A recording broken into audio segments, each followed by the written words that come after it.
Alors vous ne trouvez la question numérique qu'à un côté, dans ce qu'on appelle, vous l'avez par cœur, comme le recteur, vous le connaissez par cœur, le programme, le projet de notre académie, deuxième axe, troisième objectif, second levier, ce que j'appelle le 2-3-2.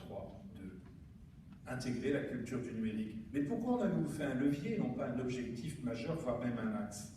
Parce que le premier axe, il est d'abord sur la réussite des élèves. Et faire réussir chaque élève, dans chaque territoire, dans une académie aussi différenciée.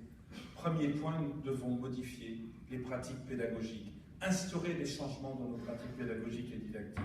C'est avec le numérique que nous allons faire. C'est avec le numérique que nous allons faire.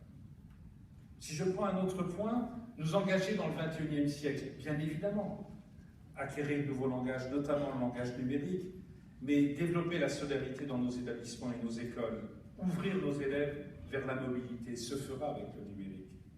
Je pourrais continuer. En fin de journée, il y a une approche sur le numérique éducatif et les territoires, bien évidemment. On voit bien que les territoires ont envie de prendre le numérique de manière différenciée. Alors je dois avoir une politique là-dessus, et c'est le troisième objectif du premier axe, intégrer des dynamiques territoriales différentes. Et puis, le dernier axe, nous engager dans une académie de formation.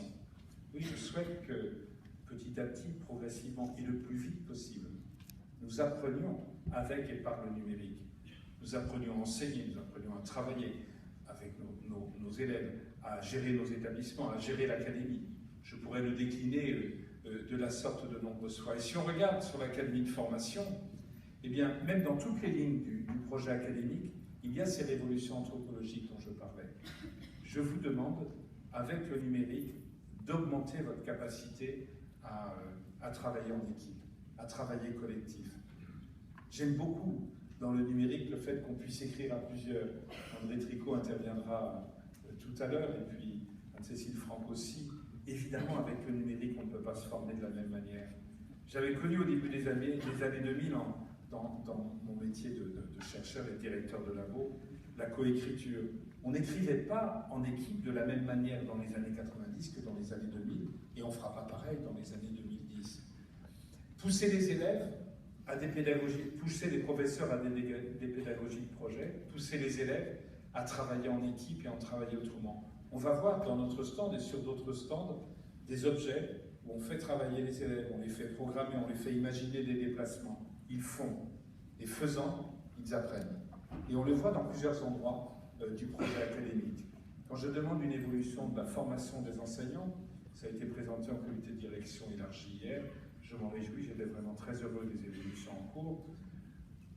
Je souhaite que l'on passe d'une logique de l'offre, voilà les formations qu'on propose, qu'on vous propose, à une logique d'une formation qui répond à la demande, qui répond au contexte d'exercice et au contexte d'activité des métiers. C'est quoi les dilemmes que rencontrent les enseignants? Le numérique a ceci, c'est qu'il fragilise la ligne hiérarchique, je ne me sens pas en cause du tout, il fragilise la ligne hiérarchique pour remettre en valeur ou mettre en valeur l'horizontalité. Et c'est ceci qui constitue de profonds changements. Je pourrais aller évidemment longtemps bien au-delà des conférenciers où étaient prévus. Je voudrais évidemment remercier André Tricot. Il est arrivé sans chapeau, mais sur la photo qui se présentait, il avait son chapeau du sud-ouest. Et je salue et Toulouse et l'université à laquelle il appartient, puisque c'est la même que la mienne, c'est celle que j'ai présidée pendant 6 ans. Donc bienvenue parmi nous dans l'Académie Versailles, André, merci pour ta présence. La dernière fois que nous étions ensemble, c'était dans un jury de thèse au mois de décembre sur l'intégration des logiques de marché dans le pilotage des universités dans le sud-est asiatique. Et lui était sur l'analyse des relations de travail et moi des systèmes d'enseignement supérieur, qui fut ma spécialité à un moment dans ma vie.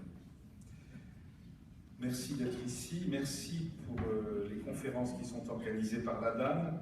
L'intérêt d'une conférence de quelqu'un qui vient nous présenter quelque chose, c'est que, voilà, elle nous impose un travail réflexif, un travail de subjectivation, de repenser comment nous on voit les choses et comment cela bouge. C'est pour ceci que je vous demande d'écouter et de regarder la conférence de Michel Serres au Collège de France.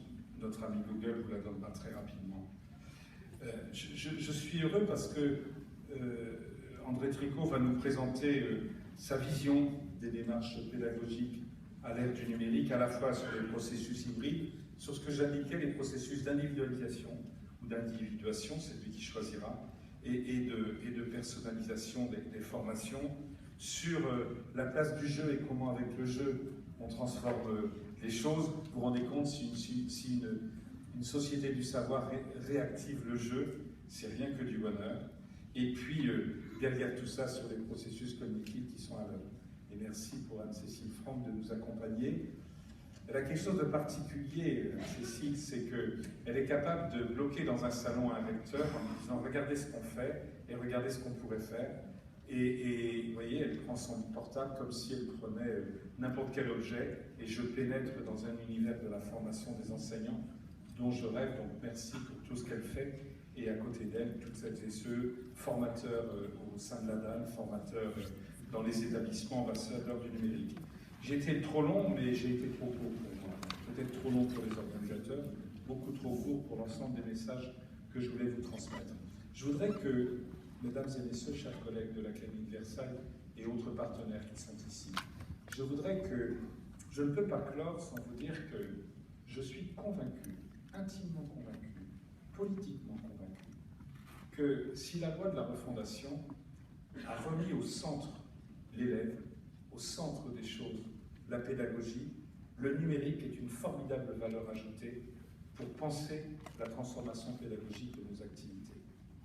Nous avons du mal à faire réussir nos élèves, tous nos élèves, à bien les faire réussir. Le numérique n'est pas la solution, c'est une... Il y avait hier cette discussion, est-ce que c'est de l'humanité augmentée? J'ai envie de dire, ce peut être une politique académique augmentée. Je le pense. Je le pense très sincèrement. J'espère que chacun d'entre vous, vous pensez, vous allez penser encore mieux de la même manière que je dis. Merci pour votre attention. Merci d'être venu et très très bon salon, très bonne conférence.